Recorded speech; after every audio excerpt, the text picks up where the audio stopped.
Hey everybody, welcome to Trading the Close. My name is Gareth Soloway, Chief Market Strategist here at Verified Investing. We had an interesting day today in the markets. For the most part, generally quiet, all eyes on that jobs data report tomorrow. I'm going to go over the expectations of those numbers in just a few minutes. But basically what we saw today, and we can flip to the numbers here, we saw the Dow slightly higher, the NASDAQ slightly lower. The S&P basically flat. And again, as I said, volume unbelievably light. We got jobless claims this morning. They were a little higher than expected, so people filing for unemployment uptick just a little bit, but nothing to rock the apple cart, if you will. And this basically kicks the can into that jobs report tomorrow. Expectations are for 185,000 jobs to be added. Generally, I would say the market's looking for a number slightly lower than that. Somewhere in the 150 to 165 range would be that Goldilocks zone. Anything weaker than that might scare the markets a little bit. Anything stronger might make the markets worry that the Fed won't be able to cut interest rates quite as much. And don't forget, next week, guys, on Wednesday, the Federal Reserve FOMC policy statement and press conference from Jerome Powell. And as always, I'll be covering it live right here on Verified Investing. Oil today bouncing. We're actually seeing a beautiful retrace on the chart. I'm going to go over a shortable level that I'll be watching. Gold up a little bit today along with silver, and Bitcoin is trading slightly lower at around 70,500. So we are seeing a little bit of a pullback on Bitcoin, and we will cover that chart as well. All right, over to the big board. Let's take a look at the S&P 500 here. And what we see on the S&P on an intraday 10-minute basis is just how lackluster today's price action was, right? So you started, this is where we closed yesterday, this is where we opened, slow fade, a little bit of chop, and we're basically right around the flat line on the S&P. Minor little sell-off on this last couple minutes of the day, but nothing really at this point that gets me alerted to anything. Now, we did see NVDA. NVIDIA is probably the story of the day. It opened today at a higher market cap than both Apple and Microsoft, but almost immediately it sold off, going negative. At this point, it is bouncing a little bit into the end of the day, but still we are seeing it down on the day. Now, I do have this channel that I've been watching. And again, what we do here with channels aren't the end-all be-all, but it does give you a range that the chart has been inside of, right? So you have the low end here on NVIDIA, right to here and right to here, and then you have your high end here, and it implies that this should be resistance up here. I also think it's interesting to note how going into big news events, for instance, the stock split tomorrow at the end of the day, you'll probably see that reflected in accounts on Monday, and then you also have the $3 trillion handle surpassing Apple yesterday, Microsoft briefly today. These are types of things that get mass exposure in the media and tend to put in potential tops. So you combine that with this. Is it a top? No one knows, let's be honest. This stock is unbelievably strong, but it is something to pay attention to here at this current level and going into the stock split on Friday's close.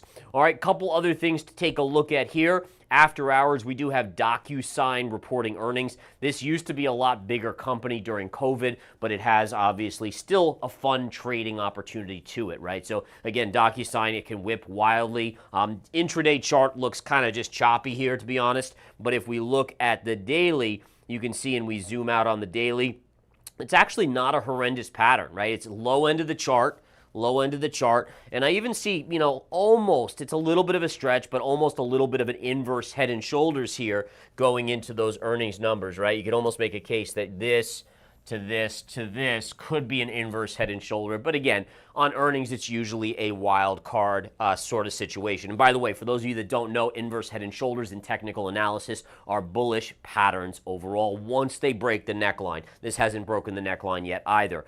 All right, we'll take a look at the intraday on that here in just a second and see if anything comes out. We have about 15 seconds till the market closes.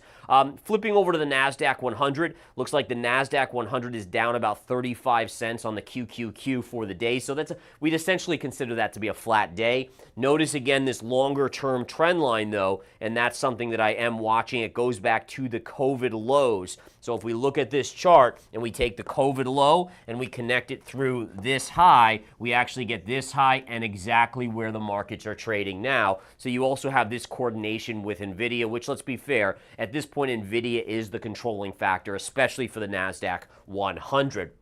All right, markets have just closed. Looks like, again, a slight flattish to maybe slight negative day on the overall markets. Apple today did see a little bit of a decline here, down about $1.40. On a technical analysis basis, you've basically been chopping for a long period of time. You were down for a while, then back up. And if we look at this, right, what do we see? Well, we see a lot of this sideways kind of choppy action where you have almost this range that you've been trading in, almost a parallel. And so the question is do we break to the downside? Well, if we do that, we have to come all the way down here first, or do we just consolidate and then break to the upside? And I also wonder about the kind of pricing that we've seen in Apple shares versus NVIDIA. Many times I've noticed that when Apple is down, NVIDIA is up, and vice versa. There seems to be this give and take in the market. That didn't happen today, but it does happen on many days. So just something to keep an eye on in regards to Apple. All right, let's quickly go to DocuSign, just see if we're getting any move. No move after hours yet on DocuSign of significance.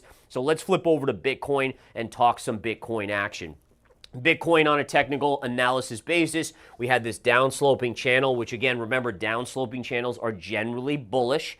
All right, it's consolidating after this big move to the upside. It's digesting, broke above this area right here, consolidating, makes a move up. Right here is a little resistance right there, and it's getting a little bit of a minor rejection. That's nothing to worry about yet. Little pullbacks like that are standard in charts across the board in any asset class. It's just the nature of just having a little bit of resistance. It pulls back just a little bit. Now, if we were to see a bigger move down that got back below this orange line here, that would be more problematic. But otherwise, this is just your run-of-the-mill kind of consolidation, price action with a bullish bias to it. Next up, looking at oil, guys. Good bounce on oil here. Now, for me, I called for the breakdown. We got the breakdown. Now we're getting the retrace, which is very standard in technical analysis. Generally, we see these retraces. You get the breakdown, and you go back to the scene of the crime, and then the next leg starts to the downside. So that's really what I'm watching. If I'm going to trade this, if I'm going to look at a trading opportunity, I'm looking at a potential swing trade short if we get back to about $77 to $78 a barrel. Currently, price is around $75.50, so we have to see if it can continue to rally into that level.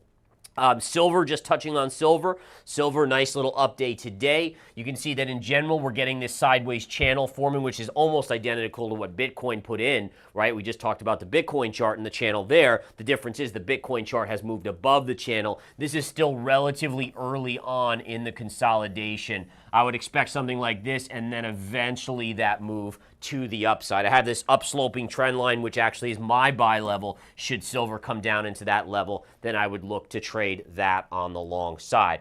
So really that summarizes it. I do want to check in on DocuSign. Looks like DocuSign's up a little bit. I don't know if that's earnings out yet or not, but either way, it is up a little bit here, and that may be all that it gives us, right? That may be the extent of it. We'll just keep an eye on it, but it does look like earnings are out here with just a small move to the upside. So on that note, don't forget, tomorrow at 9 a.m., guys, the game plan will cover the jobs report, the unemployment report, anything moving pre-market. We'll go over the yields, we'll go over the dollar, we'll go over everything in that pre-session to the stock market open.